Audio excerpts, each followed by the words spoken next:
Ladies and gentlemen, welcome back to the No Laying Up podcast. Soly here. You know who's in the next seat tonight. I don't even got to tell you. Australian Open week at Royal Melbourne. My guy, Mr. TC. Hello. What are we getting into tonight? Hey, Soly, we got a lot on the agenda. The aforementioned Australian Open, the Crown Australian Open at the composite course at Royal Melbourne. It was an awesome week of golf. Kind of restored my faith in just professional golf at large. Got some Rory stuff. We've got the Hero. I don't know what there really is to talk about from the Hero. I was gonna jokingly lead with it tonight to see how far you'd let me get, or like offline, be like, TC, I think the Hero. I think we should lead with that tonight. We do have some Tiger comments, Dr. Munjal comments from their joint presser at the Hero. A little bit of Spieth, got some JT aggregation and just some media commentary there, and then we've got a lot more. But got Rasmus Neergaard-Peterson, of course, won the Crown Australian Open. I think we need to get him on the team. Also on the DP World Tour, we got Africa's Major. The fact that they held Australia's major and Africa's major the same week on the same tour is insane. Kristoffer Reitan won the Nedbank Golf Challenge in honor of Mr. Gary Player. Get him on the team. And then the PGA Tour, Hideki won the aforementioned Hero World Challenge presented by Dr. Munjal. I've got great news for any of you listening to this. If you're still shopping for golfers in your life, or if anyone's, if your mom's texting you asking, hey, what do you want for Christmas? Titleist is once again offering their holiday 2-pack for Pro V1 and Pro V1X, where you can save $10 on 2 dozen while supplies last.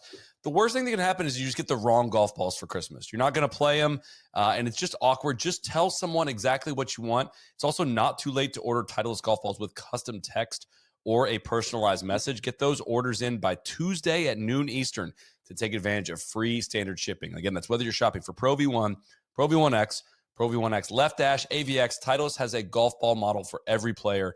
Playing the right golf ball for your game is one of the simplest ways to play better golf, and there's no better time than now to stock up ahead of the new year. Go to Titleist.com to learn more. It's the gift that keeps on giving. You just can never, ever go wrong, either for yourself or for others, with a fresh set of golf balls. Solid. That's pretty wild that they can customize golf balls, get them out before Christmas. I mean, we're 16 or 18 days out right now, and really, I mean, that's pretty remarkable. And with ground shipping too, or with free shipping. They might know what they're doing on the golf ball front, TC. By the way, are we wearing the same hoodie tonight? I think we're different. I think I'm the blue herringbone. I think you're more of the grayish. Oh, you're herringbone. Oh, yeah. Yeah. Okay. All right. Yeah. I checked before we hit record just to make sure. But if you want to go ahead and roast this for us, that's fine. TC Australian Open was fantastic. Rasmus Neergaard-Peterson took a lead into the final round, but Cam Smith took the lead with a birdie on the 10th hole. It actually ended up being a one-shot lead over Siwoo Kim, with Neergaard-Peterson 2 back with just 8 holes to play. Neergaard-Peterson made a bomb for birdie on the 12th hole. Cam bogeyed. Then those two were tied for the lead.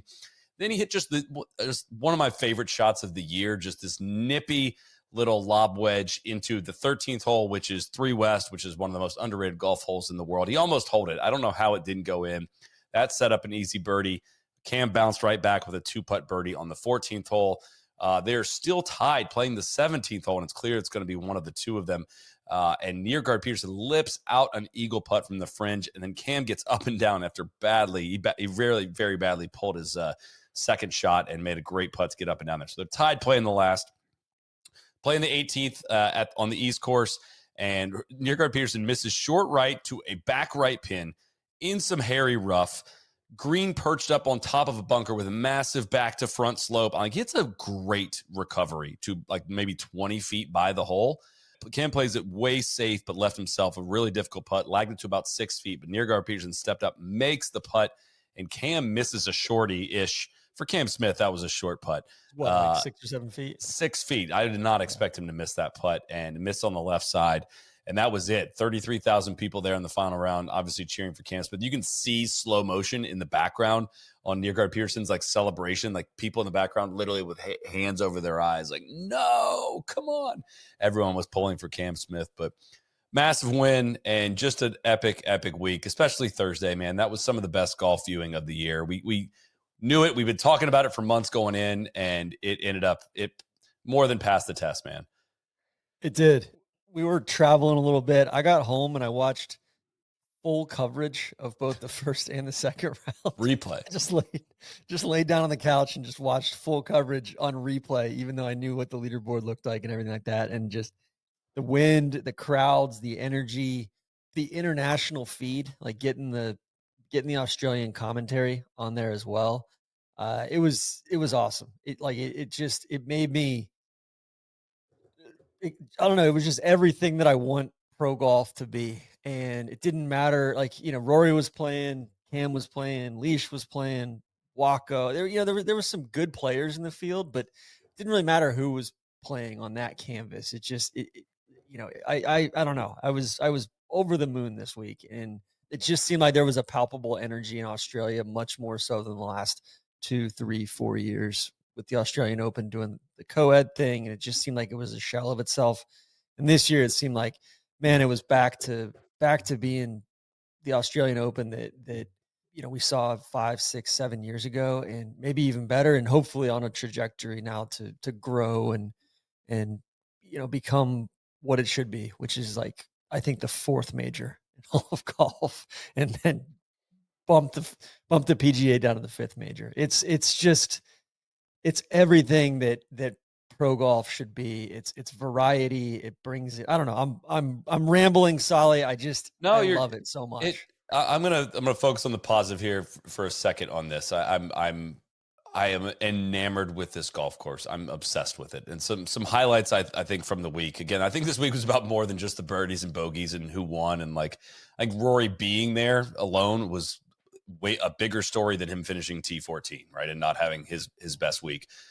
Which in that field, T14 is not the week that you're looking for out of Rory. But watching guys, the Thursday viewing, the wind was absolutely howling. It was, and there's almost no better golf course to watch in windy conditions than that one. Like watching guys try to tackle the 8th hole, which is 10 West, was an absolute delight. Minwoo Lee drove it too close to the green, and he hit what looked like a really nice pitch downwind. I think it was from 48 meters, if I remember right, to a treacherous back flag. I mean, it went long by like a revolution or two, and it rolls all the way down to a sandy area under a tree. Like, you just don't see that margin of error in any professional golf event. Even some of the majors just don't seem to be that much on edge.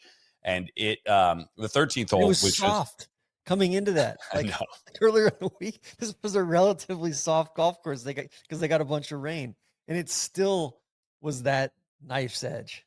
And the 13th hole, which is 3 West, remains like one of my favorite holes in golf in the world. I think I was thinking about this, there's no greater disparity between like the quality of golf hole and the complete lack of photographability. What's the word I'm looking for? Photogenic. There's no photogenic nature of that golf hole. It's not a beautiful golf hole, but as far as the playability, it's a near perfect golf hole. And watching like Rory, who was playing with Adam Scott in round 1, Rory lays way back off the tee. When do you ever see him lay back on a short par 4? Lays back off the tee, hits the fairway, and lofts one up and holds the back part of the green, which is where the pin was, where Adam Scott missed in the left rough and hit it like a really nice shot, but had like no chance of stopping it, and it eked off the back. We can be accused of talking about angles too often, which it might be true at a lot of levels of pro golf, but not this week, which was what made it so fascinating to watch. Just watching Adam Scott in a rough lot. Usually what happens in pro golf is if you're 100 yards out and you're in the rough, it doesn't matter that much because you can get enough loft on it, enough spin on it to be able to hold the green and not be punished. But like, it kept happening on repeat. Guys were receiving the consequences of hitting a less than perfect tee shot. And on like a 6,500 yard golf course, if the yardages were right on the DP World Tour site, which were in yards and not in meters for the record, I had to like triple check that. 15 under par won this week. And yeah, they got some wind, but that speaks to just incredible design. And I can keep going if you want, because watching the 7th hole, the short 3 up the hill on Thursday. The whole location there on 7 was just so nasty. Like the fact that they play this and they don't even play 16 East. Oh my, that's the biggest error of the week, if you ask me. They played 4 East instead of 16 East, which I think 16 East is I mean, five West is obviously the best par 3 at Royal Melbourne, but I think 16 East is the next one, and I don't understand why they Yeah. skipped that one. But Solid, to your point about photogenic holes, like seven's the same way. Seven West is the same way. Like it doesn't look like anything really on TV, and it's just green's just perched up on that hill, and it doesn't look like there's a lot of green out there, and it's just brilliant, and it plays and to your point about this course, I love this course, the scale, just the grandness of it.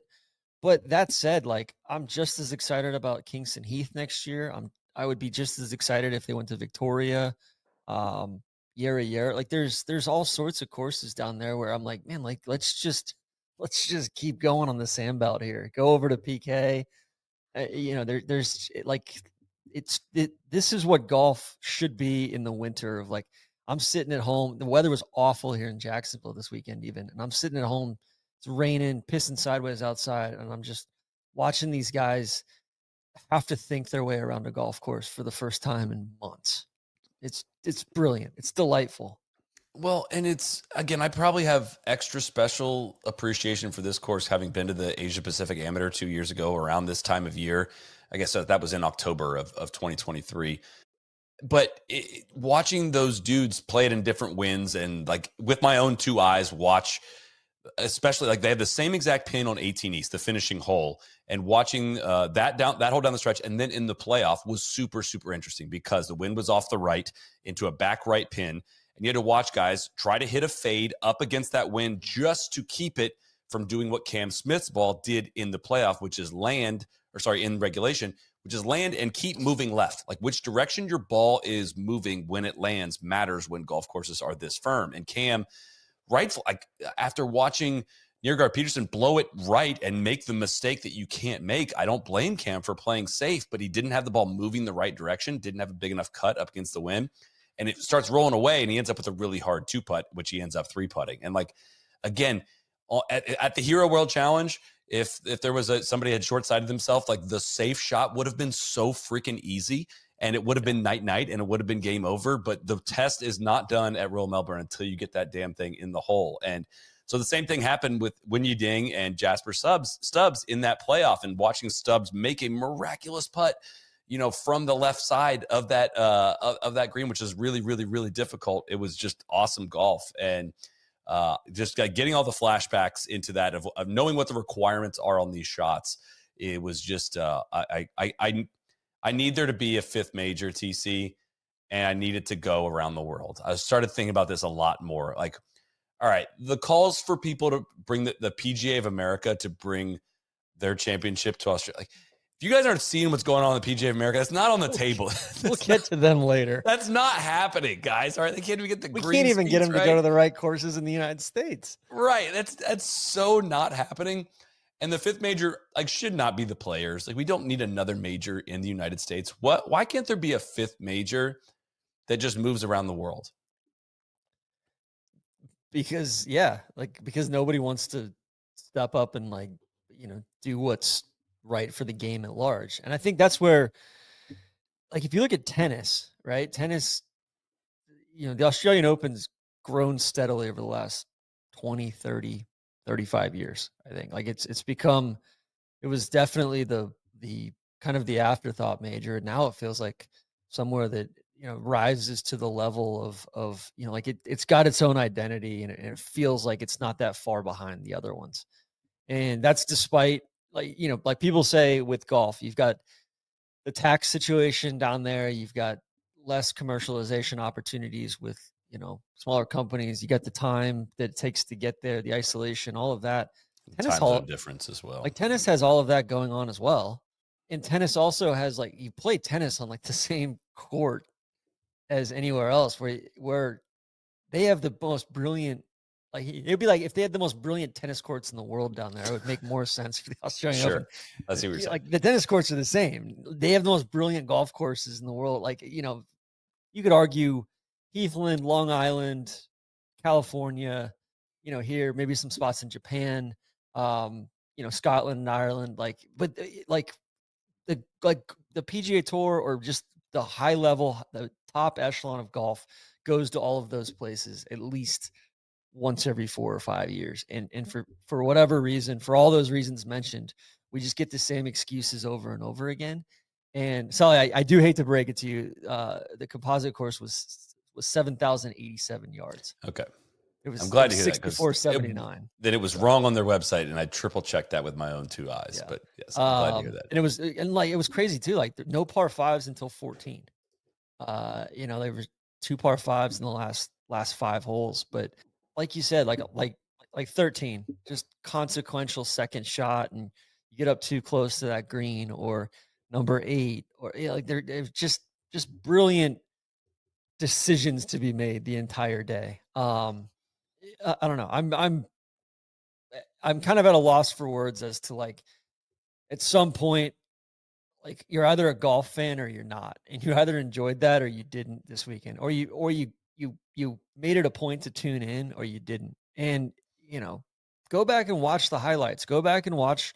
Like, it was one of the few times where I've turned on a golf tournament and not been upset that they're only showing half a dozen to a dozen players, just because I want to see those guys hit every single shot on the golf course. I don't want to see the breadth and depth. I just want to see shot by shot, hole by hole, the cadence of the round, watch a guy build a round, and then augment that with some highlights and some good shots from some of the other groups. But we saw Rory whiff a ball in the tee tree this week.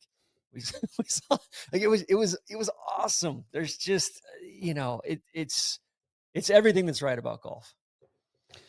It is, and I don't know how many times we need to do this conversation over the course of a year, but it is like the downside is just the bummer of, like, the field strength, right? And not having the depth of the field for a tournament and a golf course that's very deserving of having the best players in the world, right? I mean, that's such a own goal. Like, the DP World Tour can't even get out of its own way to schedule 2 of its, kind of premier opening events of the year between the Nedbank and the Australian Open against one another. And that was a decent field down in South Africa. And, Reitan played well, and that's on. And then you've got, and like, the one that pisses me off the most is the Hero World Challenge, because it goes up against this every year. And I just, like, it irks me so much that these guys are playing in front of nobody in the Bahamas for a $200,000 guaranteed payday, $1 million to the winner, $200,000 to last place, or $150,000 to last place. And, like, for what? Like, nobody's watching that thing. Nobody cares. Dr. Munjal is probably, like, entertaining or hosting some clients. But other than that, it's a glorified, like, corporate outing. And, 20 of the top, 50 in the world are there. It was fun-ish silly season event when Tiger played, or when, like, Tiger stuff was going on, right? That would be where he'd, like, make a comeback, or there'd be an update on his health, and it was just, there was still a Tiger buzz, and there was, way more of the top players in the world used to play it. This was the very first year where it was like, this is very silly. You could be not a fan of this event. I've never been a big fan of this event, but this year was just silly. Like, it's just golf for the sake of golf. I'm glad Scotty didn't. We'll get to that, but I need Scotty to not win those events, because then it just gets, every time we talk about his wins, it's confusing because you got to throw the hero in. I'd rather just, it's beneath you, Scotty, to win this tournament, especially to win it 3 years in a row. I'm only partially kidding about that. But all right, Soly. So with your 5th major, like your 5th kind of just the world's major, we'll call it. Yep. Are you on a rota, or are you just popping a rota? But it's got to be, I would say Rome, Melbourne should be minimum every 3 years, if not every other year, right? Maybe you could sprinkle in another Sandbelt course here and there. You could take it to, there's no reason you can't have it in the UK. I don't think, like, the British Open is going to stick to links golf courses on the men's side. Oh. Give me a Heathland version of this major, right? Play it, a week, maybe 2 weeks after I don't know. I don't know about the scheduling. I haven't thought it through, other than, like, there's always talk around adding a 5th major, and they need to figure out a way. Like, there's no reason that, like, a golf course of this level shouldn't have the best players in the world compete on it, right? And so, but something's got to change for that to happen. We can wish it in, like, we can keep repeating it. We can keep wanting Scotty to go down there. We can keep wanting Spieth to go down there. We can say that, until we're blue in the face. That doesn't mean it's going to happen. It's not even close to happening. Like, it just doesn't make financial sense. It doesn't make sense for those guys on the family front. We can ask them to do it, and they're going to be like, cool, I'm not going to. And none of that's going to change unless like there is a structure change of some kind that forces them to go in some way, or changes the desire financially. One, that's a big one. And two, like for, if that becomes a major championship, and that's probably not going to happen ever, but even within the next 10 years, if we're starting truly from scratch on this idea. But it's really frustrating to see, like, I have the numbers if you want them, and I don't like want to harp on this because it was a great tournament and the strength of field didn't really matter in terms of the enjoyment of watching it. But there were 16 above average pros in the field of the Australian Open, like above 0 strokes gained average. And like the Hero had more than that in the 20-person field. Like, it just shouldn't be that way. Like that, I know. That sucks. That really does suck. There was one player in the field that had more than 1 stroke gain. That's Rory. The Hero had 10. Like, the average skill at the Hero was plus 1.07. Average skill at the Australian Open was negative 1.62. Like even considering the field size, it was harder to win the Hero than it was the Australian Open. And this is all courtesy of Data Golf, of course. But like, that sucks. Like that sucks. And I wish it wasn't the case. I don't know what to do about it other than finding out a way to make these golf courses on a more permanent rotation in pro golf. And you got to give credit to Matt McCarty for going down. You got I saw Max tweeted. He's like, man, I want to go down to that next year. F1 goes down there. It's like, I don't know. It just doesn't seem that hard, right? Like, I mean, I've been down there 3 times in the last, 5 or 6 years. It doesn't seem that hard on the surface, but I think after of what they've redone with the schedule, how much they're jamming in these signature events, playing for all this money, like they're just not. Yeah, but if they go to scarcity, scarcity, right? If they do dial things back, and there is an off season or there is a more condensed schedule, it could, I from what I've gathered, they're not into the fact of how much money they lose out of going to Hawaii. So like, the Hawaii's not looking good for the future calendar. So like, again, I'm just being a realist here. Like I know. Of course, I would love to see a ton more golf going to this place and in places like this. And I don't want to stop line, this was a good step in the right direction for Golf Australia this year. Massive. So I think they got it back on the rails. Shout out to Liquorland. Looked like an awesome lounge that they had on 17 there. They got their money's worth. Like, Liquorland re-up for next year, I'm very glad you say that. Out there. They had all sorts of stuff. I'm very glad you said liquor, TC, because we are excited to welcome in Loch Lomond Whiskies as the official spirit of the Open since 2018, and now the Scotch sponsor of No Laying Up. If you've ever wondered what whiskey pairs best with golf, this is it. Loch Lomond is setting a new standard in single malt excellence. They're no stranger to championships, having recently been named IWSC Scotch Distillery of the Year and winning 10 best-in-class awards and over 70 gold or better medals across their Scotch portfolio, including the original 12 and 18 years old. What makes Loch Lomond whiskey stand out at the 19th hole? Their unique distillery combines innovative, remarkable stills with a distinctive approach to maturation to create exceptional flavor with a signature style of fruit, honey, and just a touch of soft smoke. Perfect after a round or watching the Open. More on this when we get to 2026. For golf fans who believe true craft comes from passion and patience, elevate your whiskey game and check out LochLomondWhiskies.com or ask for Loch Lomond at your favorite spirits retailer. Rory caused a little buzz in the early part of the week. TC, he, made the cheeky comment. Hope you were mad as hell. I'm still mad as hell about this. Hope he doesn't piss the membership off, but he doesn't think it's the best golf course on the Sandbelt because he thinks Kingston Heath is a better golf course. I'm going to play a little 6 texts from people down there too. We're like, take that, Soly. I am going to play a little clip. This was tweeted out by Rob Williamson. Caption on this clip is Rory explaining why RM is better than Kingston Heath, and he doesn't even realize he's doing it. It's all about angles. Still love Rory, legend. But here is Rory describing Royal Melbourne after playing in the opening round. Can you elaborate on the challenges of the approach shots in there? Because it felt like to me it was a 2-3 club wind, and it almost didn't matter how far you hit a certain club, it was really just all by feel. It was. I think the tricky thing with this north wind is there's a lot of heavy crosswinds, and depending on what you want to do with your shot, that crosswind can hurt it or it can help it. So depending if you want to ride the wind or fight it a touch, and then because the fairways are so wide, the angles then become where, okay, if I was in the middle of the fairway, the wind would be helping this shot, but I'm on the left side of the fairway, so it's actually going to hurt it. And I got caught out a little bit at times out there today. And as you said, it's like, you just have to keep the ball down and flight it down. And the nice thing is, for the most part, you can run the ball up onto these greens, so that makes it play a little bit easier in the wind. But it's you just got to control your trajectory, just have a good feel for it. That's it. It has the width. It has the width, TC. It has the width. It brings everything. He just described it better than I possibly could have as to why Royal Melbourne is not only the best course in the Sandbelt, it might just be the best golf course in the world, the composite course. I really do think so. I think that is the main advantage it has over Kingston Heath, and we can do this debate all over again next year, but the width sets it apart by a pretty significant margin, if you ask me.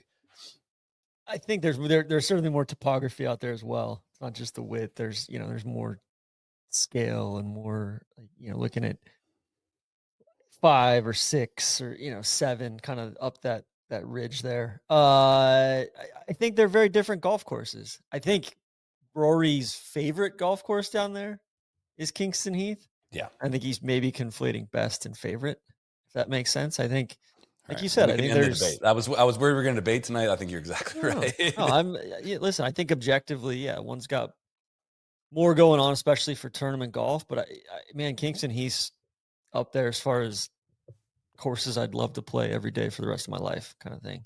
That's what makes it so unfair. You're going up against like the GOAT. It's so fucking good. It's just, almost nothing deserves to be compared to that golf course. But I will, like Kingston Heath, I think it's interesting that Rory loves it so much because it's such a, it does take driver out of your hands in spots, and it really, it's a lot more constricting. It's a lot narrower in spots. It's more of a technical challenge, I think. Like I've played Kingston Heath 4 times, I think. I've never played well there. Like I walk off every time and I'm like, God, I want to go back to the first tee.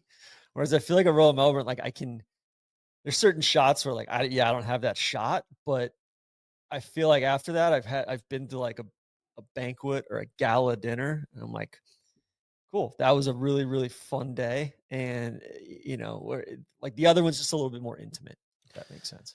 I think it's fair. I think Rory's, for a competition, Kingston Heath's a better fit for Rory than Royal Melbourne is. I think Kingston Heath dictates a little bit more like what you should do here. Like there's a kind of a more mathematical play at hand, whereas Royal Melbourne, you can get bogged down in options and different kinds of shots, and like you can take so many different clubs off tees. That club could change depending on the pin and depending on the wind, and like Kingston Heath doesn't. I've only played it I think 3 times, but it doesn't quite flex in that same way. So I think it's a much more open competition at Royal Melbourne. I just think it's a I think his distance doesn't play nearly as well there as it would at Kingston Heath as well, and pros definitely like golf courses that fit their game the best too. And I think he's not overwhelmed by Royal Melbourne, but I think it mystifies him a little bit. He didn't quite seem as sharp. He just seemed he couldn't bully it, man. And he's very good. He's like he's not a ball speed imposter. That's not what I'm saying about Rory, but like he's a really good bully. Like when he gets the gas pedal down, like he can take over a golf course, and you just can't really do that at Royal Melbourne. I think Royal Melbourne definitely calls for more creativity. I think Kingston Heath calls for more discipline, if that makes sense. You gotta stick to your guns at Kingston Heath, and like really, really, like you can get caught with your hand in the cookie jar out there. Whereas at Royal Melbourne, I feel like you can hit whatever you want off the tee on a lot of those holes, but it's basically a matter of what you do next. Whereas at Kingston Heath, I feel like there's more trouble lurking. I'm stoked for next year. I think it's going to be just a brilliant presentation next year as well, and I'd love to love to go down for it. It like hurt my soul not to be there for it. I think I would give all the Australian Opens to Kingston Heath if it meant the President's Cup was going to go back to Royal Melbourne. Because like it's even more, as good as Melbourne is, it's even better in match play. It really is. And I wish it was going back there in 2028. But some other notable performances: Siwoo Kim finished solo third, Michael Hollick solo fourth, and Adam Scott solo fifth. All got into the Open Championship with this win. Of course, Neergaard-Peterson gets into the Masters as well for winning a national Open, and he's going to be on the Ryder Cup team as well. Probably the worst time you could possibly win an event to try to make the next Ryder Cup team. But Jose Luis Ballester and Daniel Hillier finished T6. Rory and Minwoo Lee shared T4. I love this. Rory and Minwoo Lee shared T14 with Greg Chalmers and Ryan Fox. Yeah. That just goes to show a golf course that a lot of different skill sets can compete on. But Elvis Smiley played well this week, opening 65. Saw a lot of him on the broadcast the first couple days. Caleb Surratt, Carlos Ortiz, the aforementioned Matt McCarty, shot 69, 67 on the weekend. Davis Bryant, an American. I'm not sure who he is. I'm not familiar with his game. Finished tied for 12 as well. One of the hottest players in the world. Let's get a little background on Davis Bryant. What is he? He plays the DP World Tour. How about that? Our buddy Curtis Luck made the cut, finished T30 as well. So, yeah, I don't know. I mean, it was a celebration of golf. It was a festival of golf down there. And if next year, how many above average players did you say there were in the field this year? 16. Let's get it to 25 next year. 25 above average players in the field next year. I think some of that could probably be accomplished just by having the other DP World Tour guys there that were we're over in South Africa. That's one for sure. I would say credit to the Golf Channel, who came on at 4 p.m. Eastern on Wednesday afternoon to be there for the opening of Rory's round play. Had a lot of coverage that night. That was that was the best day of watching, I thought, with the wind, and it was great to kick that off. I know there weren't as many hours on television the rest of the way as we would have loved, but what are you gonna do? Well, they had to show the grass league. That's right. 3 hours. It was one of the times where I was like, oh, thank God Rory's like an investor in NBC. Like, this is clearly why they've rearranged this. This is a good deal. But I did see ratings for that opening round were not good on Golf Channel. Oh, really? Which I don't care about, but it is like we can geek out and love it as much as we do, but if it doesn't make financial sense, it's average. This is from Click Clack on Twitter.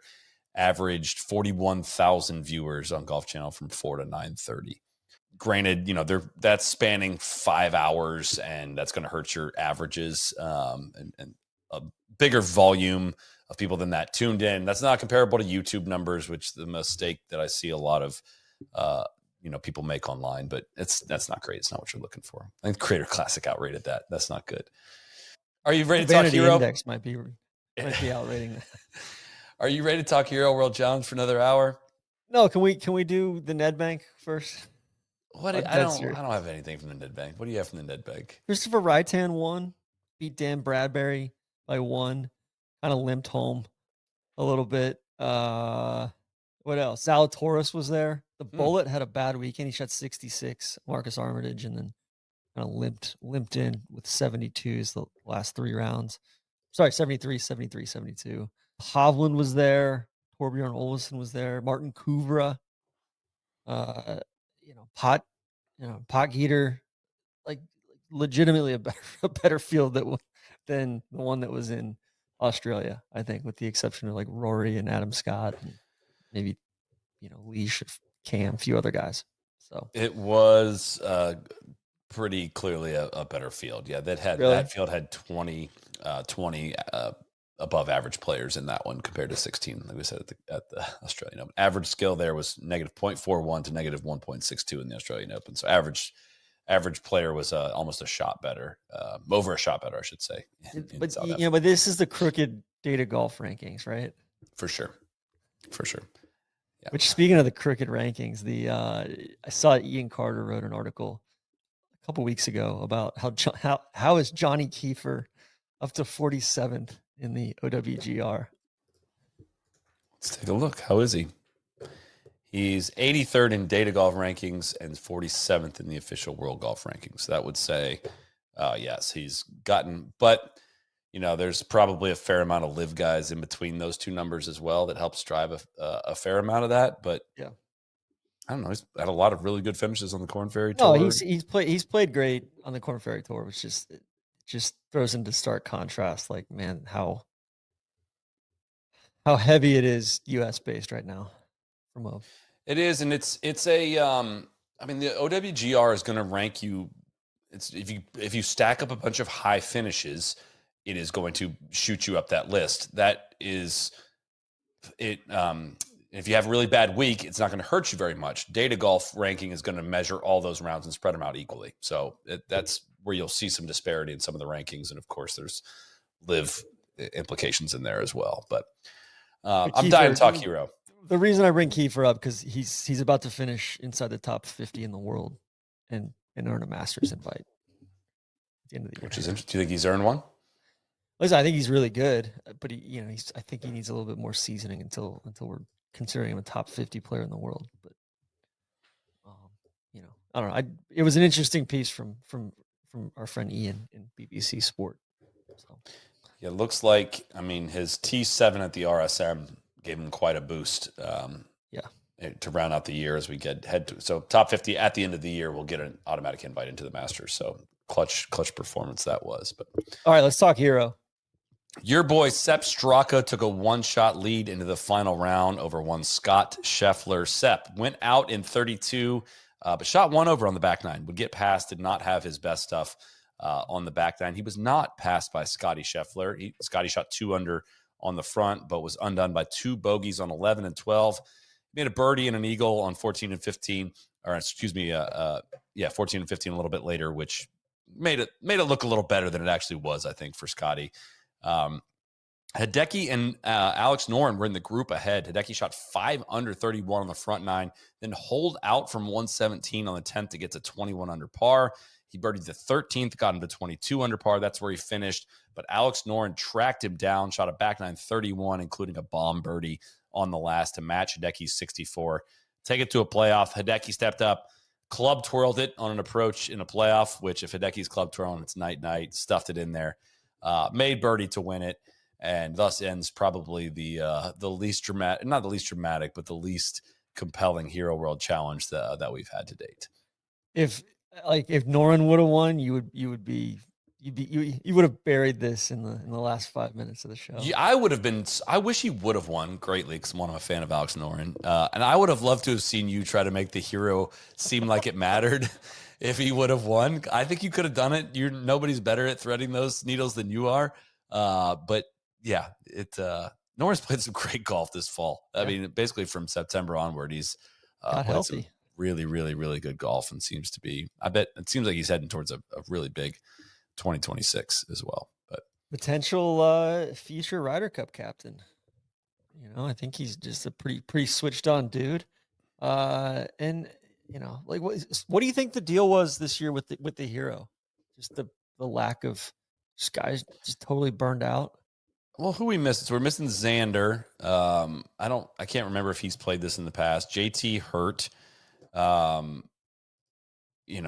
What else is there? Tommy, what's Tommy up to this week? I mean, I hope this resting after the Skins game. The Skins game, and then some guys are playing the Optum Golf Channel games. Ben Griffin not there, I don't think. Russell Henley, it just golf's fractured right now, man. I mean, I don't know what else to say. I mean, a lot of the European guys don't play this event anyways because this is kind of when they're either home or when they're traveling, playing elsewhere. And there's not a lot of top U.S. players in the world right now, low key also. So, and Ludwig was hanging out in Dallas. He went to the Big 12 championship game, and then saw he was posting from the book depository and the grassy knoll today in Dallas. Seriously, he was doing some history. Sounds like some shit Hovland is usually doing. Yeah. Well, Hovland was down at Africa's major. That's true. Yeah. Why are there 3 golf tournaments going on this week? That's the thing. Like, can't we just spread? Like, they're all worthwhile. Like, I would say Africa's major and Australia's major, they're worthwhile events. And the Hero, if you want to have the Hero a different week. Have it the week of the PNC or whatever. I've never thought this event should get world ranking points. Let's That's disgusting. Officially abolish that. It's time for Tiger to step. Like, what happens now? Like, if we're talking about scarcity of events with Tiger on the board now, like, what one massive conflict of interest when it comes to this event? And I don't want to like just breeze past. I've heard we hear a lot of great things about Tiger's foundation, and that's who this event benefits, and that's why Tiger does this event. And I don't want to breeze past that, but how do you make a decision on something like this going into the future? If you're going to be reducing events, I don't know. It just seems like this one's going to should get caught in the crosshairs, but also Tiger's involved with the decision making of how this shapes out going forward. Tiger's also given himself a little out too of saying like, this is what the silly season's for, all that stuff. I think I would imagine that Tiger could play a variety of events in, for fundraising purposes for his foundation, just like they do the Genesis, and raise plenty of money for the foundation. I don't think that this is an exclusive window, right? The Hero World Challenge for him to, raise that money. So, I mean, we heard a lot of good things this week when we were hanging with Jim Wagner and the cavemen, Gil Hansen, the guys at about the Cobbs Creek project up in Philly, and Tiger's Foundation's building a learning facility up there, and by all accounts they do awesome stuff. And I think it's it's one of those things. It's like I don't think the two things have to be mutually exclusive. That it's either have a silly season event the worst possible week that's either before the President's Cup when they had it at Royal Melbourne, or against the Australian Open, or raise this money and support a good cause. I think you can figure out how to do both of those things. I would say let's just get the Grant Thornton the week of the Australian Open, but I also don't think nobody's going to play the Australian Open and the Hero if they're back-to-back weeks either. So just maybe the Hero just goes away. I think that would solve a whole heck of a lot. The Hero into like January. If we're not going to the Bahamas, like use that as the easy cash grab warm-up event for these guys if there's not going to be Hawaii. And they can all jet over from Jupiter and Dallas and then meet out at Torrey or Phoenix or wherever they're going to play first, or I get that Dubai, like basically do that for the guys who aren't going to play Dubai. Yeah, finished it on a Saturday, I guess. I'm trying to think of how you could time it up. I mean, I guess there's NFL playoffs already happening, so that would be maybe have it run Tuesday to Friday. Watches anyway. I know. That's true. That's very true. And there's different playoff. There's been college and pro football going on. Anyway, that's a very good point. Yeah. But I don't understand pro golf. I've been doing this for 11 years, and there's just so many aspects of it. I'm like, how does this work? I mean, I don't know what the ratings would have been on Thursday, Friday of the Hero this week, but they couldn't have been more than 80,000. Could have been more than 100,000. I don't know. But listen, before we get into a couple other news and notes from around the PGA Tour, if you're in that like new year, new me mindset, just add speed training to the fitness plan. Skip the fad diets. Don't go buy the $400 yoga mat. Get the stack and actually pick up club head speed you can use on the golf course. Make the stack part of your New Year's resolution. It might be the only one you actually keep past January 7th. I'm not good at like keeping things going, once I get started on like a workout plan or whatever. And I did the stack for a really, really, really long period of time and had sustained growth. I've not been very good about doing it since. Had some other life stuff get in the way, TC. But when I did it, and it was easy to do, it was easy to keep the momentum. It didn't feel like I was sacrificing anything to do it. I was looking forward to the workouts. I stretched better. My muscles just felt better when I got back out on the golf course, even if I wasn't playing as much golf. It was way easier to get to what was previously my max speed, and it felt like I was just cruising at 85, 90% when I was swinging driver. Can't say enough great things about the stack. And if you are a Android user, the Stack app is now officially live on Google Play and in Chrome. And again, if you got an Android, a Chromebook, whatever, you are good to go right out of the box. If you go to stacksystem.com/NLU, code no laying up.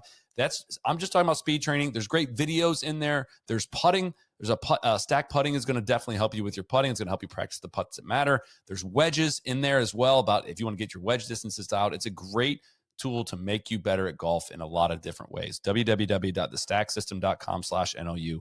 Code no laying up. Get on it. I'm going to do it, Soly. I'm going to do it. No, you're not. I'm going to do it. How many birdies did you make on Thursday? 7 or 8? I forget. 7. I think it was 7. Makes me mad when I hear that. Like that's what motivates me. I wasn't even driving it good. Wait, you made 7 birdies?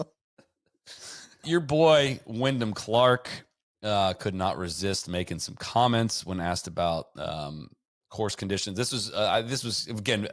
I'm copying this from Nuclear Golf. I think Zaire Nuclear said sounding off. # not good.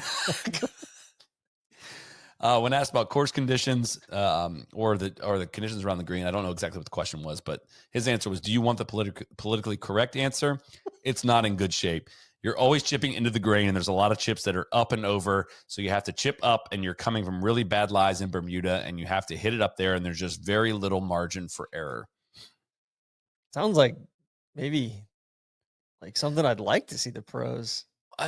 I feel bad for doing this, like just cutting this clip and talking about it, because we are going to talk about cutting a clip and talking about it like for the Justin Thomas interview a little bit later on. But to this, I would say what you're describing here, Wyndham, sounds like a very nice challenge for professional golfers. Yeah, the grains into you that we put on, or that we chip off of all the time here in Florida. There's very little margin for error. Like, I don't know why pro golf should give you a ton of margin for error. And I get it being frustrating when you're battling. There's a difference between like difficult course conditions and bad course conditions. Like, I don't know if it's fair. I've never played Albany. I've never been there. I don't know. Is it fair to say that the course is not in good shape? That seems a little harsh. It's famous for being grainy. I mean, we remember when Tiger could not get the ball on the green from greenside several years ago. Yeah, it's going to be grainy down there. That's part of the challenge. One, it puts a little more emphasis on your ball striking instead of just hitting it up greenside and figuring it out from there. You got to be cautious about where you leave it around there, and you're going to be rewarded even more strongly for hitting on the green. Like, you shouldn't be guaranteed an up and down when you miss it. You should be punished in some way. Watching Scotty, he was playing from ground under repair on Saturday, I think it was, and he had a chip go all the way up to the edge and come all the way back to his feet. And JJ Spawn did the same thing. Like, we enjoy watching that, man. And it's not impossible. We've seen people chip from these areas and get it up and down. So I don't know. It just seemed like there was a way to word that. Wyndham just does not know how to do this, man. There's a way of wording this. Like, it's really challenging. It's not my favorite, style of grass to play on. I find it quite challenging. I need to get better at these kind of shots rather than saying it's not in good shape. There were areas roped off, ground under repair. Like, there was some bad condition spots, but it looked like they had all those areas roped off as far as I could tell. And I don't know, just seemed like people are not going to give him the benefit of the doubt anytime soon. He finished 7th of 20 guys in the field this week for strokes gained around the green too. So, I don't know. It's which also it's a farce that they even set up the full shot link package for this event in and of itself. I didn't even know they did. I didn't even go to check because I didn't think they had. I didn't even think they had those numbers this week. That's crazy.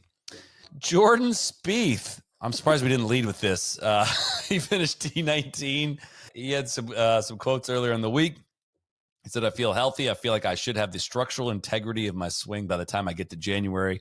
I've gone through phases with it, but this is a good trial run. Test it out here this week. And if I finish 1st or 20th, as long as I'm sticking to what I'm working on, then I'll be making progress. He would continue on to say, I've had to reverse bad habits.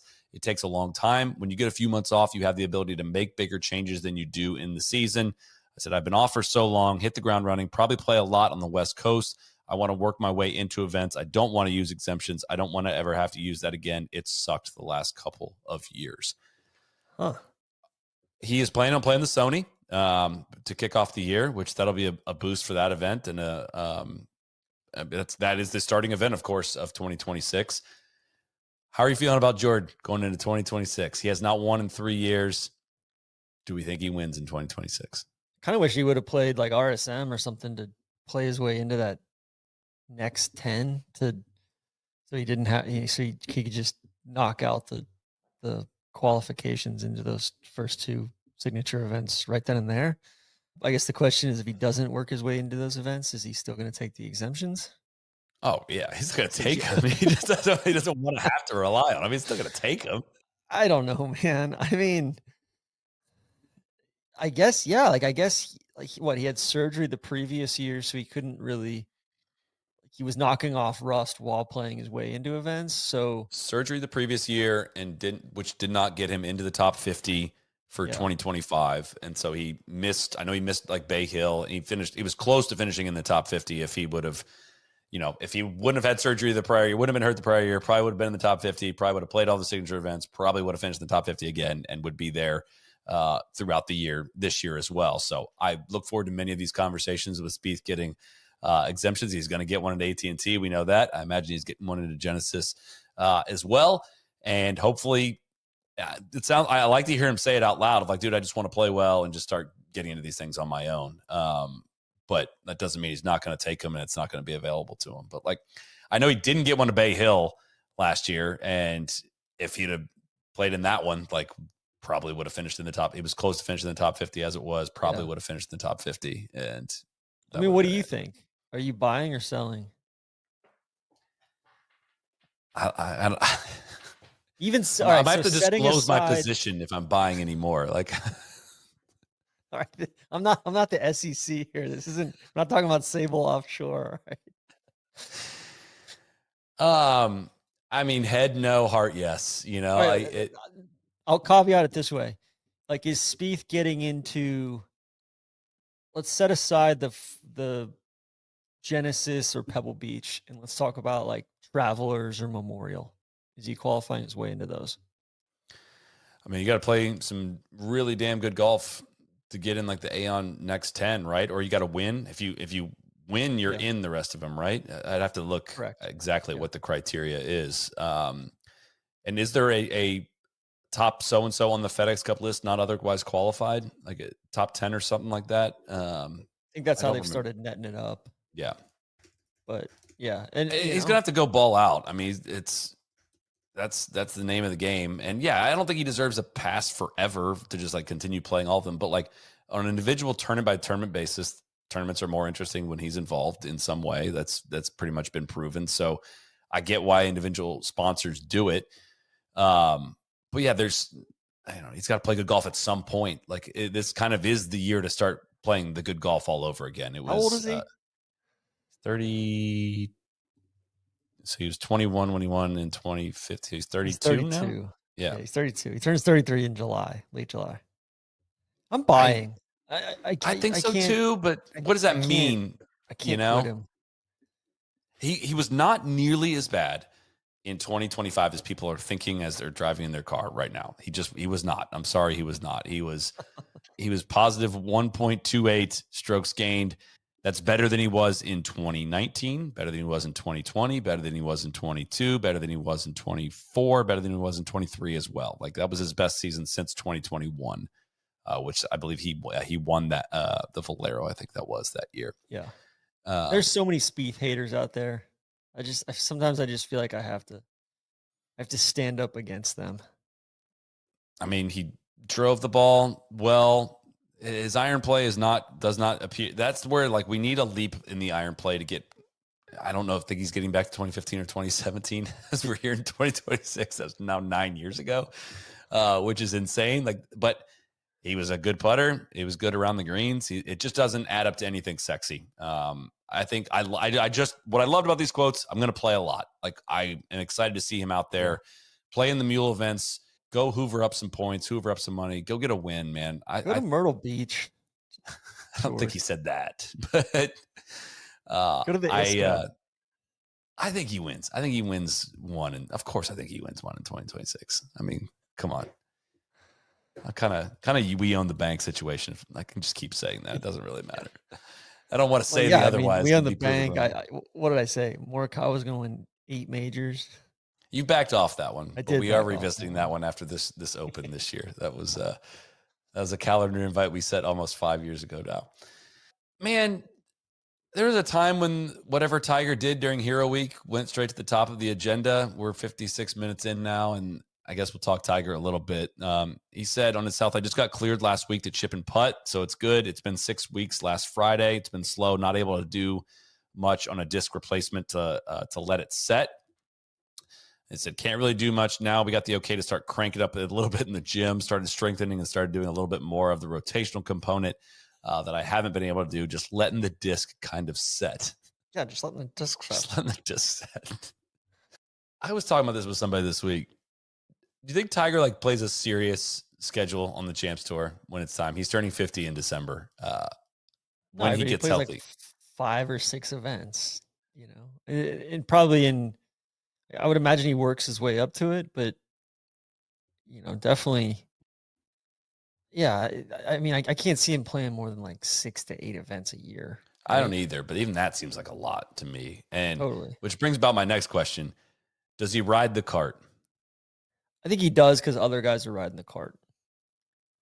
You're probably right, but part of me wonders, pride-wise, if he wants images out there forever of him just like riding around in a golf cart, you know, playing on the Champs Tour. I know, but he can barely walk. He said things about carts. He's talking about like how much he wants to play golf, though.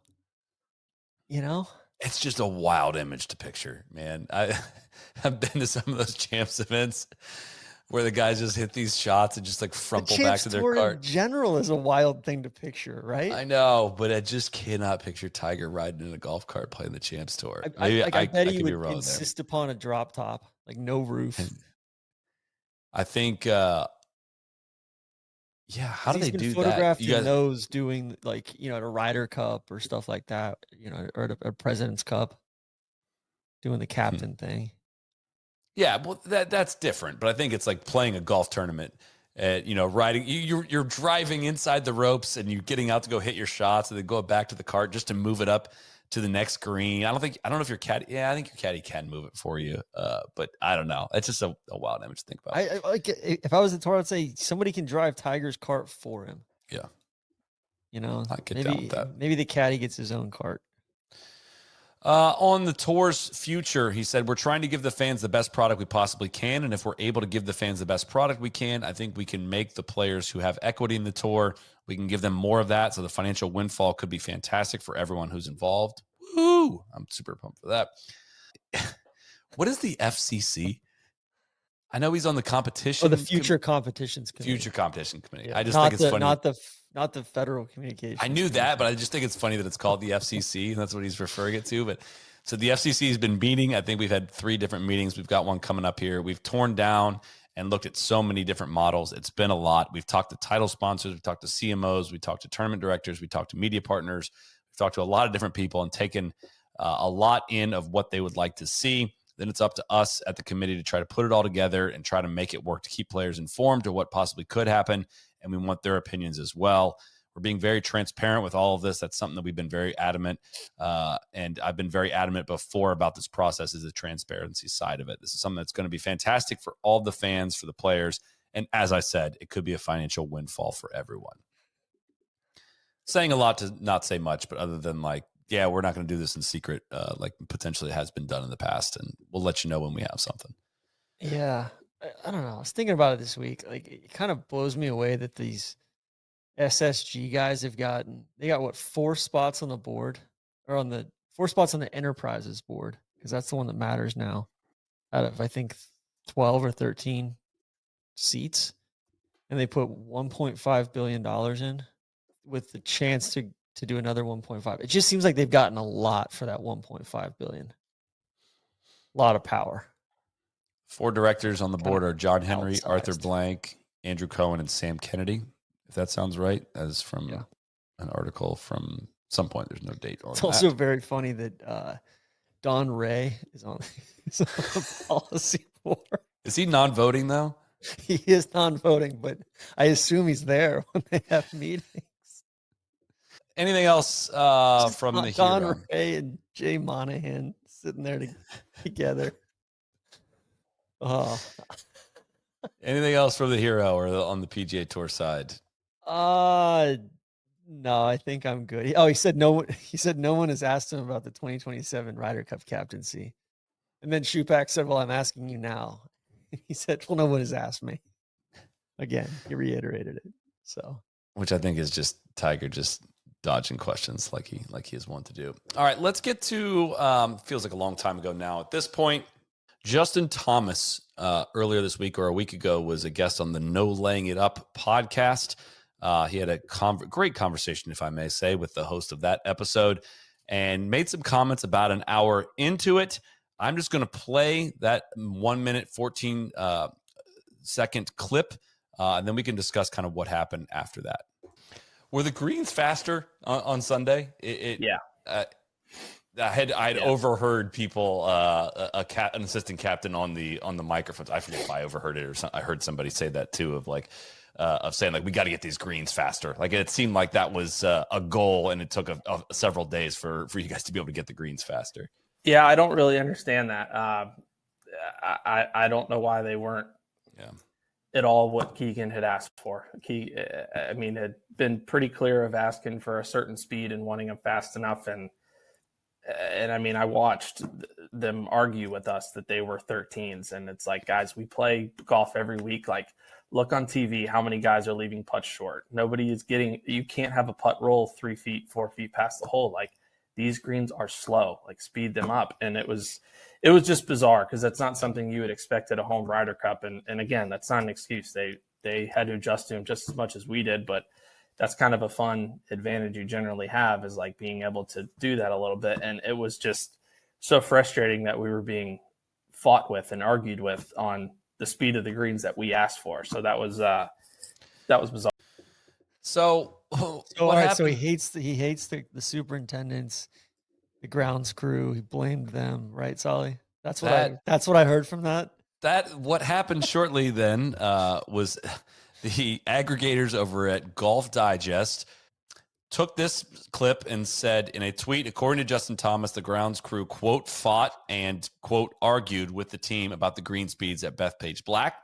That clip did not say technically the grounds crew in there, so they filled in. Nor was he even intimating that it was the grounds crew. Could be Kerry Haig, could be PGA of America, could be anybody, right? He said they were being fought with and argued with over the speed of the greens. They also went back to the well and tweeted this again on December 3rd, 2 days after initially tweeting that. They got the engagement they were looking for on that one, 725,000 views on their social media post. It's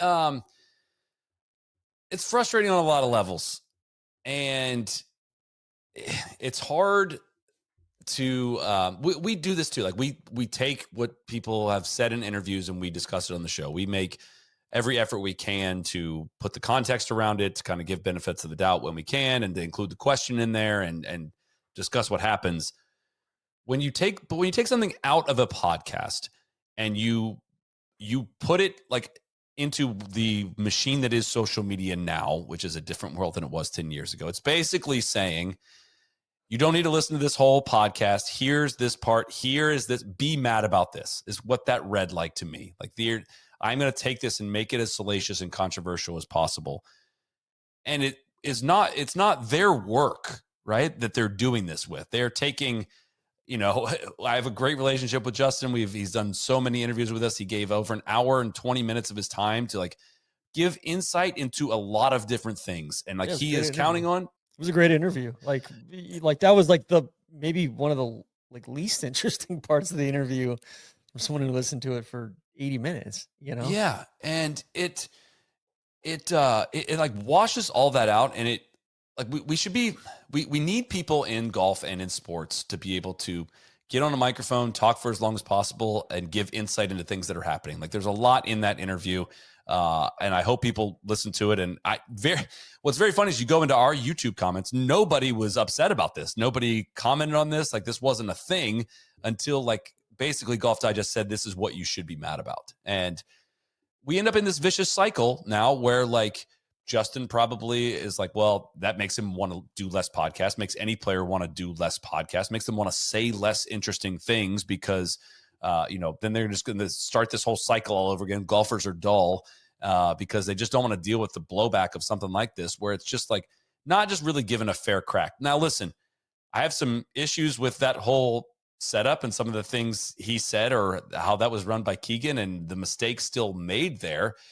We can talk about that, but it just was like the worst of the aggregation game catching up with him this week, and it was just frustrating. I don't know, especially from a legacy outlet. Like, it's one thing if it's Nuclear Golf or Zaire or someone doing that. It's another thing when it's Golf Digest, which is, I believe, a strategic partner of the PGA Tour, right?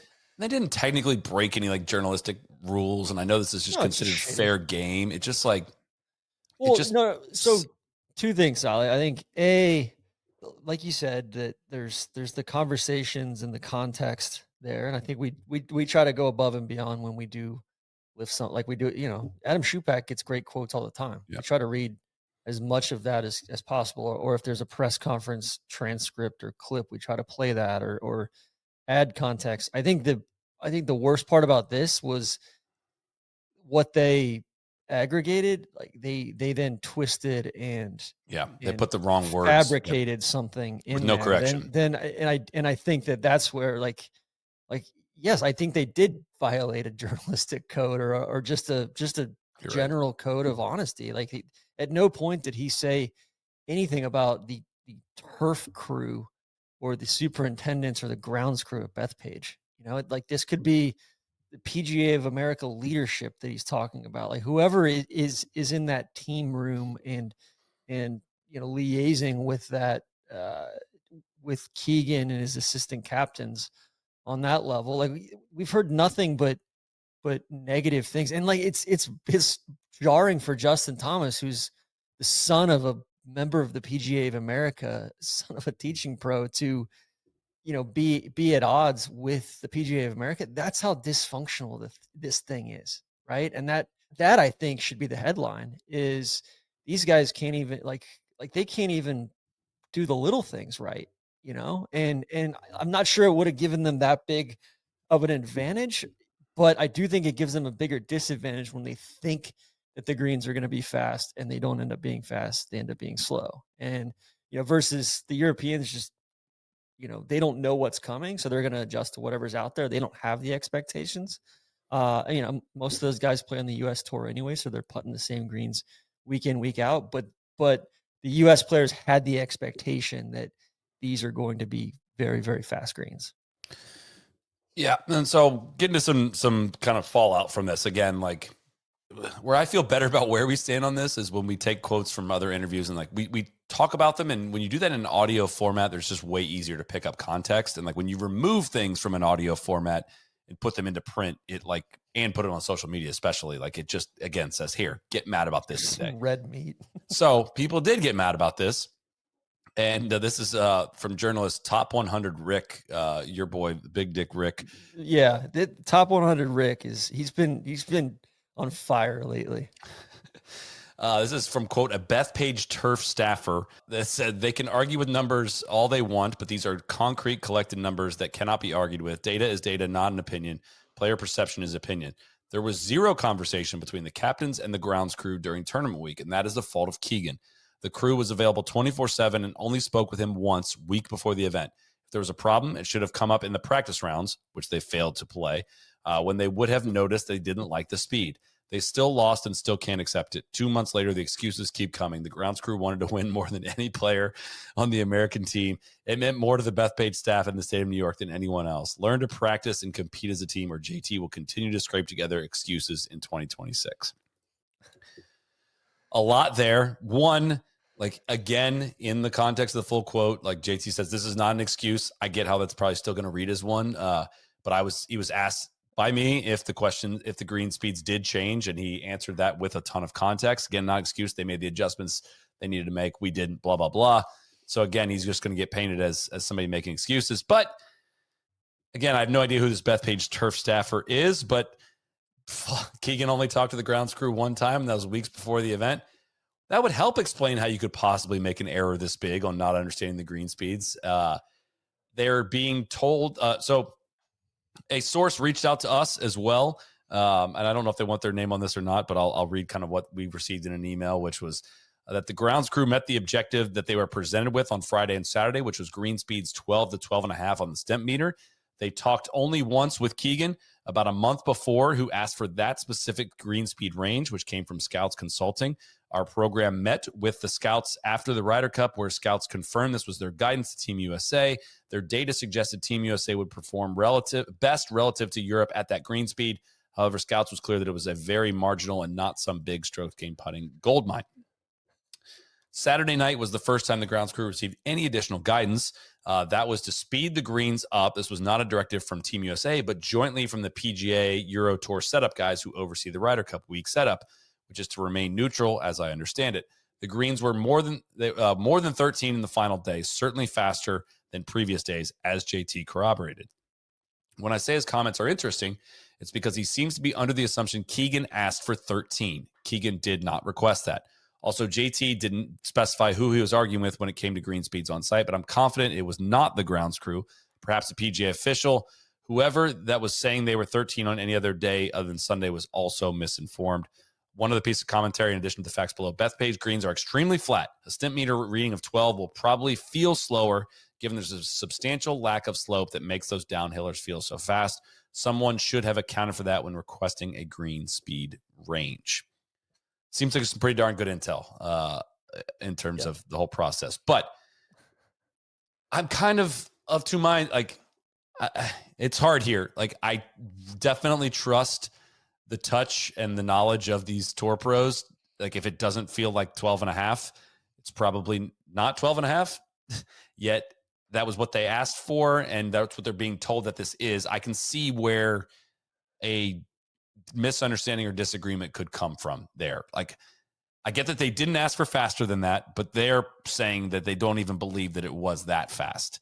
Yet the grounds crew is defending that they had it set at the level that they were asked by Keegan several months earlier. I don't know. It's thin margins now at this point. And it seems to be very silly. If you think I won't take a little bit more of a victory lap about the Keegan thing, I definitely will take this moment to do that as well. Yeah, maybe Keegan should have been way more focused on being Ryder Cup captain. He was giving out too many tickets out there. Going to be the captain, then focus as much as he was on his own game. Again, I fault the people that put him in charge way more than I do Keegan himself. But this was very clearly a huge snafu that we're just beginning to wrap our heads around how big of a fuck up this whole thing was. Just a mess that, again, like I said in the interview as well to Justin's, like, that Europe would just never make this mistake. Like, it just wouldn't happen. I don't care whose fault it is. They just wouldn't have the wrong green speeds. And I don't know. They cut all the rough down. Oh my God. It's so funny. Also, I saw something this week that the state of New York is not getting any money for women's PGA and the future PGA championship that's going to be held there too. PGA of America just gets to hold it there for free. I don't have PGA of America energy tonight to see it at 9:20. But it had to be like Carrie Haig or somebody they're yelling with. I mean, it's somebody in between everyone, right? And maybe it's, and I get the week of the home team is supposed to not have control over the course anymore. So it's a neutral group that it gets to. And I don't understand exactly how that works. NATO takes over, I think, at that point. And they're maybe of the belief that there was something lost in translation from the speed they want versus when it passed over to the neutral team. But I don't know. I've not heard anybody report that the speeds were any different than what they were in practice rounds. So I just don't. I know. I just don't know what the fuck what happened here, man. It's a mess. But I would suggest people go listen to the interview. Still, I think there's a lot to glean from it. He talks pairings. He talks about a lot of the emotions of the event and what it's like to what it was like to try to compete on that setup and how difficult it was to come from behind and all kinds of things. So I appreciate Justin putting himself out there. It does suck that like he probably one minute of it probably makes him regret doing something like that. Hopefully his back is setting. Yeah. Just like Tiger said, right? The disc is setting. We need the disc to set. Soly, also in somewhat related news, Team Europe rode an emphatic Sunday session to win the Skechers World Champions Cup, supporting Shriners Children's today as well. I think, honestly, we don't even this is the point where I would come in like, hey, for the listeners' sake, this is what this is. I think we should just let people figure that out on their own. Like, I don't think people know what this event is.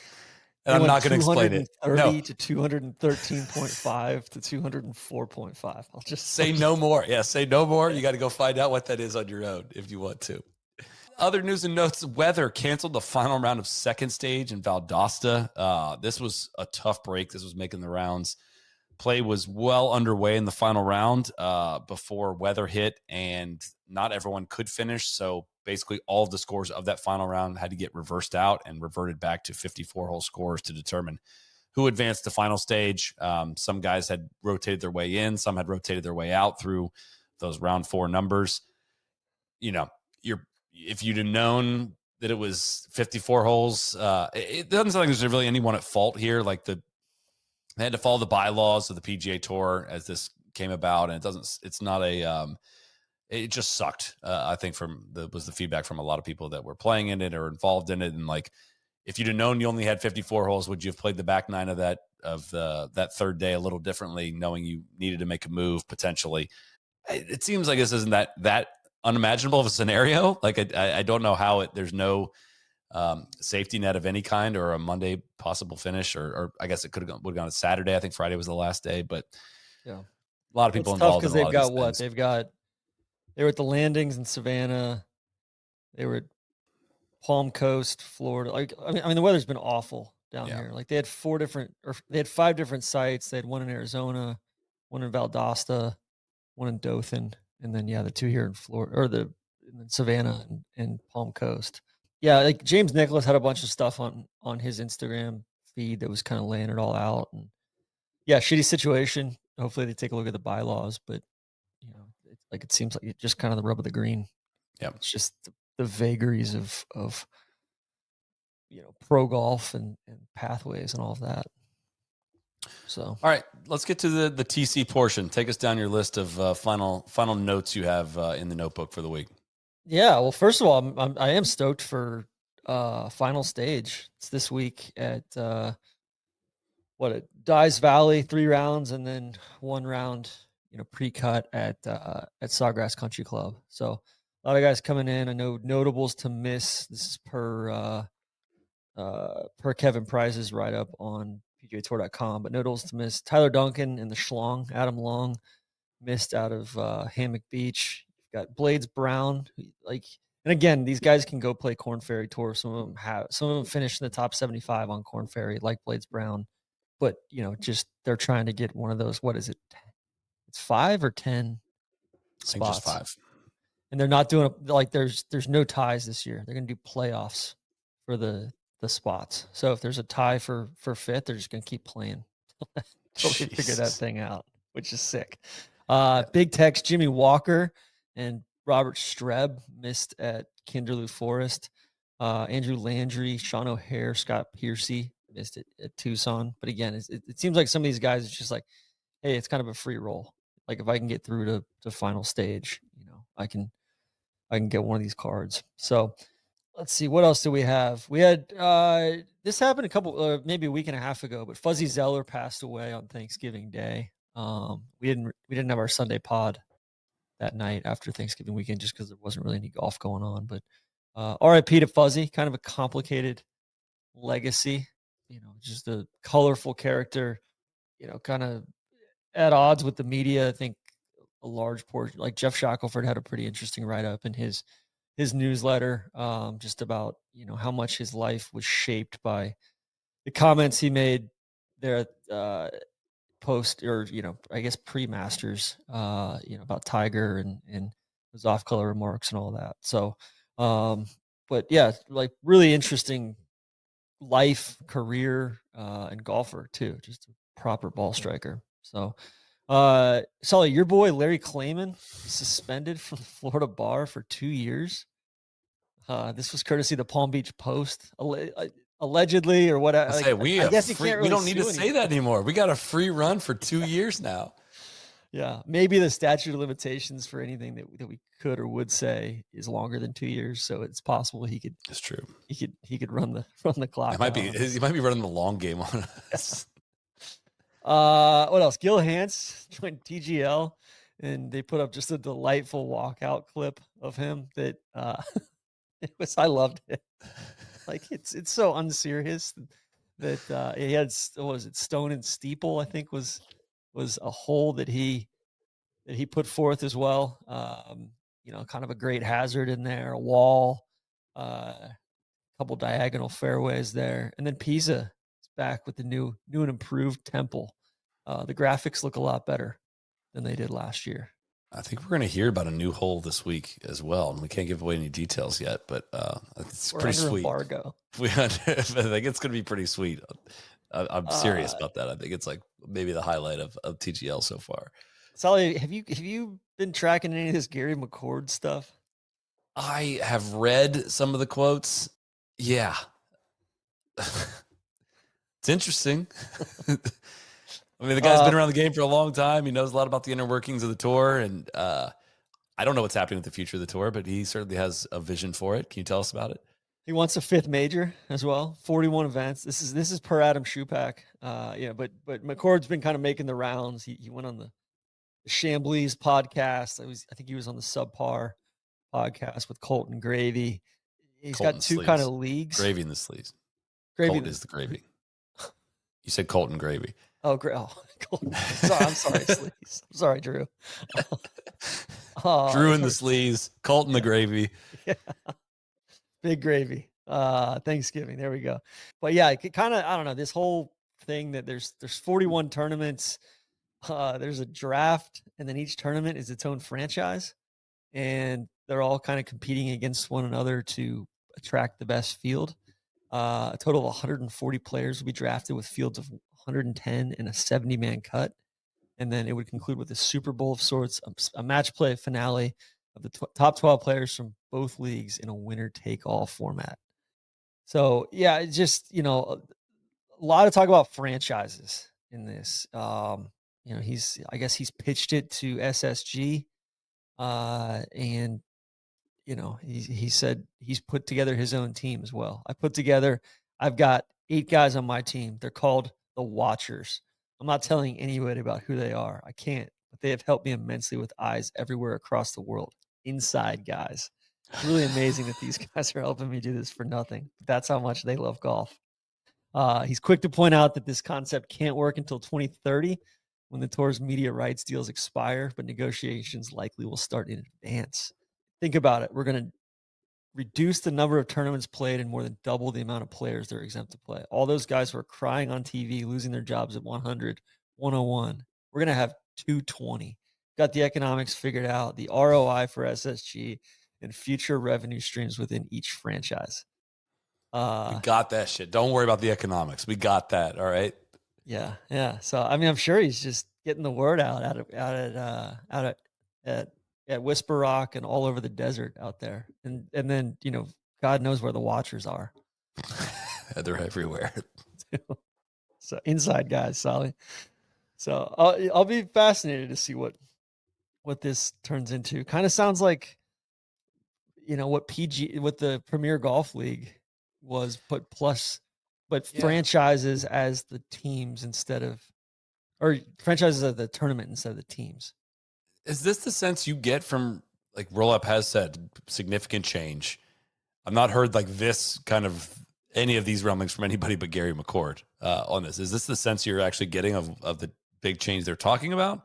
Because McCord's not an idiot either, but he just seems like he's a little bit on an island with some of this. Yeah, I mean, I think the sense I get from Roll-Up, though, is like they want to roll all of this up and centralize it and bring more into championship management and own and operate more of the events. And so that would seem like the opposite, right? Of instead of franchising it out and having 35, 40, 41 events that are outside of your, I would assume their Super Bowl or whatever they would call it would be owned and operated, but it would seem like it's going the opposite direction to what they're trying to do and how they're trying to create economies of scale. But yeah. Anyway, also in gravy news, Colt is sliding into Ian Baker Finch's spot in the Super Tower as an analyst. So I feel like that's been kind of percolating for a while, and I think he's improved. He's gotten more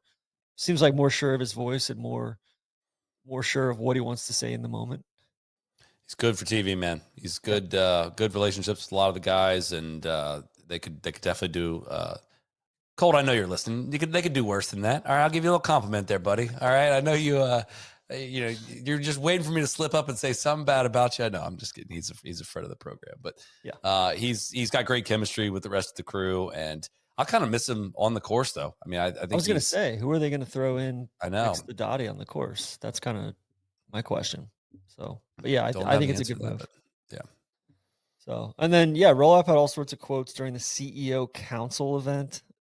Honestly, I didn't get a chance to watch this yet, so I haven't dug too deep into it. But I think we can not a lot in there. I'd taken a peek as well. There wasn't much, especially noteworthy, other than kind of in line with what other things we've talked about in recent months. But hopefully we're gonna keep digging on that, and hopefully have something around the beginning of the year on just kind of a run through on where things stand. So, in other news, I would say go to the NLU Pro Shop. Just Pro Shop or Pro Shop. Store.nolayingup.com. Store.nolayingup.com. I think proshop.nolayingup.com works too. Let's try that. I've never tried that. And so I got a question for you. I got a couple sleeves of Pro V1Xs laying around. Uh-oh. We're going to altitude this week. Oh, that's interesting. Ball doesn't spin as much up there. I might bring a sleeve or two. Do some testing. That's interesting. I did not even think about the altitude adjustment. You might be hitting it a lot farther than if that's the case. Yeah. If you're actually getting the spin plus at altitude. Yeah. Huh. I've messed with it. I'm still sticking with my Pro V1. I just had like 1 4-iron kind of into a little crosswind, a little bit into that came up like 30 yards short. And I'm like, I like my Pro V1. I like the way it pierces the sky. But I want to see, I feel like you've been playing so well. And then like you're starting to tinker, man. You're changing drivers. You want to see it move a little right to left now. Now you might be changing. I don't want to see it move right to left. You're kind of like, I don't love what I'm hearing. I've loved what I've seen out of your game. I don't love what I'm hearing. No, I'm streaky. You're just a little bored with being down the middle of every fairway, I think. Oh, I was dinking it out there too. I did gain. Hey, you're talking about stacking too. I forgot about that. Yeah, that might be the real test if I'm going to really tinker.